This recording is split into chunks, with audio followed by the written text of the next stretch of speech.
وعليكم السلام ورحمة الله يا إسلام، حياك الله. الشيخ أحمد الجعفري، الدكتور أحمد فرج الله، أعانكم الله وأعاننا الله عليكم. يلا جيد. هذه أخلاقكم. إذا عندك شيء تفضل يا إسلام. لا أنا أمازحك دكتور أحمد، لم أقصد شيء أبدا، إنما أمازح الشيخ أحمد وأمازحك. أهلا بك. بسم الله الرحمن الرحيم، والصلاة والسلام على رسول الله محمد صلى الله عليه وآله وسلم. شيخ العزيز شيخ أحمد، رأيت الآن ردك على الشيخ عبد العزيز الشريف أبو عائشة الذي اتصل من السعودية. نعم. وبصراحة يعني ردودك على الروايات التي تثبت أو لا تثبت أن أسلم العدوي مولى عمر بن الخطاب كان حاضرا على هذه الحادثة أو لا، ولكن للإنصاف أن هنالك روايات منقولة تقول أن عمر بن الخطاب، أن أسلم العدوي مولى عمر بن الخطاب كان حاضرا، وأن أسلم العدوي لم يكن حاضرا. لنكن منصفين نأخذ الاحتمالات في الرياضيات، عندنا دائما الاحتمالات 50% نعم و50% لا. نعم. لنكن منصفين نعتبر أن احتمال أن أسلم مولى عمر بن الخطاب كان حاضرا هذه الواقعة. نعم. وتهديد البيت، بيت فاطمة الزهراء عليه السلام رضي الله عنها ورحمها الله تعالى، وحشرنا نحن وإياكم معها إن شاء الله. إن شاء الله. آمين رب العالمين. اللهم صل على سيدنا محمد. لنفترض أن هذه الحادثة حدثت من عمر بن الخطاب وقامت بالتهديد. نعم. ولكن عندما نقول أنه قام بالتهديد ولكن تلفظا من فمه ولم يفعل شيئا، هذا الذي حدث. أبدا عفوا دكتور إسلام، فقط نعم. أقول نعم. أنت تصدق الزهراء أم لا تصدقها؟ نعم أصدقها. بوركت جيد جدا. تعال معي إلى هذه العبارة. أنا لا أريد أن أقف كثيرا، أريد أن أقف كثيرا. أخي العزيز، هذه رواية المصنف لابن أبي شيبة، وأرجو أن فقط تقف عند هذه العبارة، تقف فقط. ولا أدري لماذا إذا صحت دقق. وأيم الله، حبذا المكبر الكتاب. لا أدري إذا لا بأس، دقق معي.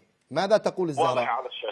وأيم الله ليمضين لما حلف عليه، فانصرفوا راشدين. دقق. وأيم الله، الزهراء تقول وأيم الله ليمضين لما حلف عليه، يعني حرق أو لم يحرق، يعني إلى الآن أنه سيحرق. هذه الجملة شيخ سمحت الشيخ أحمد، وأيم الله لا يمضين أنه كان جادا بكلامه. أحسنتم. لا أقول دقق معي.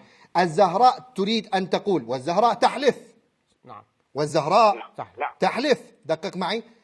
تقول ليمضين. ما معنى أنه ليمضين؟ يعني سوف أحسنت. أن الفعل سوف يقع. وهو بماذا هدد؟ بالإحراق. خلاص. بالحرق. خلاص. ولكن شيخ أحمد هل فعل ذلك أم لا؟ أحسن. هنا النقطة. أقول فقط نصدق الزهراء أم نكذبها؟ لا شيخ، لا هنا يعني الآن حلف على أنه سيفعل. نأتي هل فعل أو لا؟ سوف نأتي. أحسن. أنا قلت عفوا دكتور عفوا، أنا قلت لدي 4 إذا صح التعبير مراحل. المرحلة الأولى التهديد. نعم. المرحلة الثانية الكشف والفعل. المرحلة الثالثة أن الزهراء مرضت بسبب ذلك. المرحلة الرابعة ماذا؟ هنا فقط أريد أن أقف في المرحلة الأولى. الزهراء ماذا تقول لنا؟ دقق. تقول لنا ليمضين، تحلف وأيم الله ليمضين. ماذا؟ جيد. أصلا ماذا هدد الرجل؟ دقق. وسوف نقف بالتفصيل. دقق.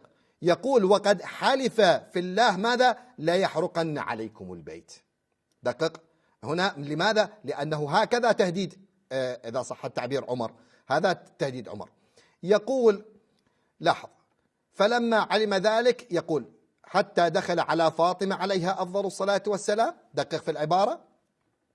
طبعا هناك تفصيل آخر سوف يقول وأيم الله يا زهراء ما ذاك بمانع إن اجتمع هؤلاء النفر عندك أن ماذا؟ أمرتهم أن يحرق عليهم البيت.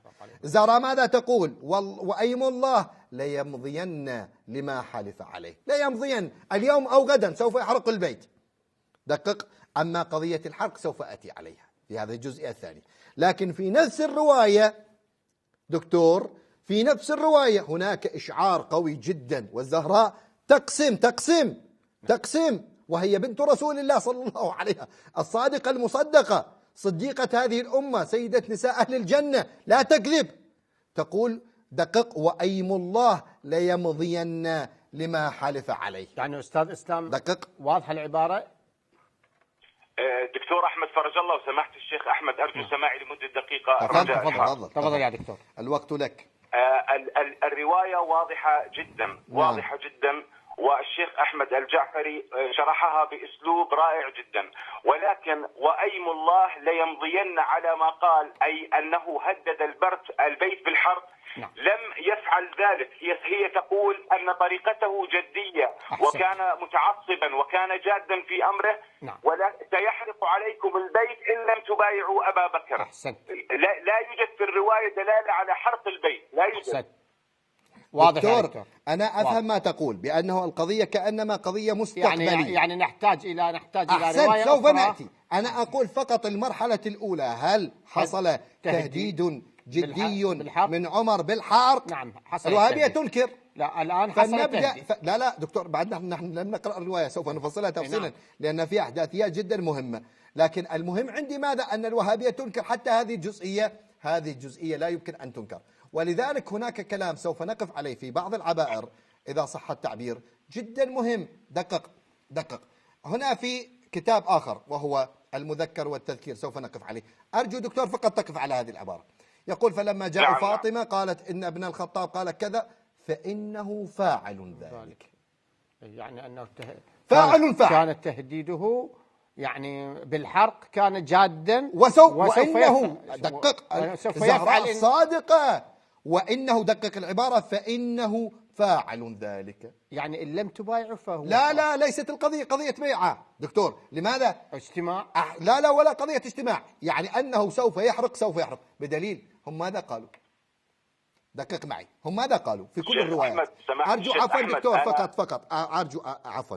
هذه الحادثة حصلت أما في ربيع الأول أو في ربيع الثاني، باتفاق الجميع أن المولى أمير المؤمنين بايع بعد 6 أشهر، يعني بعد استشهاد الزهراء. إذن في هذه الحادثة ذهب فبايع أم لا؟ لم يبايع. إذن حرق الدار، لأنه الزهراء تقول قضية شرطية وعمر قال قضية شرطية. إن لم تبايعوا ماذا فعلت؟ أحرق. نعم. الزهراء تقول فإنه ماذا؟ فاعل لا يمضين، وعلي لم يبايع. علي لم يبايع لأن علي بايع بعد استشهاد الزهراء. دقق، إذن حرق أو لم يحرق؟ ماذا تقول دكتور؟ دقق دكتور. هذا ليس استدلال على أن البيت، أنا معك أن البيعة حدثت بعد 6 أشهر. أحسنت، يعني بعد استشهاد الزهراء. دكتور عفوا، ولكن هذا ليس استدلال على أن البيت أقول دكتور الزهراء، دقق فقط. أنت جنابك قبل قليل قلت أن المسألة رياضية. أحسنت، بوركت، مسألة رياضية. الزهراء تقول لا يمضين إلى ما حلف عليه. هنا في العبارة دقق فإنه فاعل ذلك. تقول القضية شرطية، قال إن لم تبايعوا، دقق دكتور، إن لم تبايعوا فعلت، وإن بايعتم لم أفعل. جيد. السؤال بايعوا أو لم يبايعوا؟ الجواب لم يبايعوا، لأن الإمام عليه أفضل الصلاة والسلام بايع ماذا؟ بعد استشهاد الزهراء، فهذا يعني أن عمر فعل. دقق معي. نعم، العبارة واضحة. تفضل. نعم أستاذ إسلام. للأسف نعم، سوف نأتي بالاستدلالات. أنا لا أريد أن أستعجل، فقط الأحبة الكرام يعني كما يقولون شيء فشيء، يعني ستيب باي ستيب. سوف نأتي بالتدريج وسوف نقف على الجزئيات أحبتي. أنا لا أريد أن أستعجل، أنا في المرحلة الأولى فقط أريد أن أثبت التهديد، لكن نفس التهديد فيه دلالة واضحة على ماذا؟ على الحرق. سوف أقف بالتهديد. نعم. إن أعجبك الفيديو لا تنسى الإعجاب والاشتراك في القناة.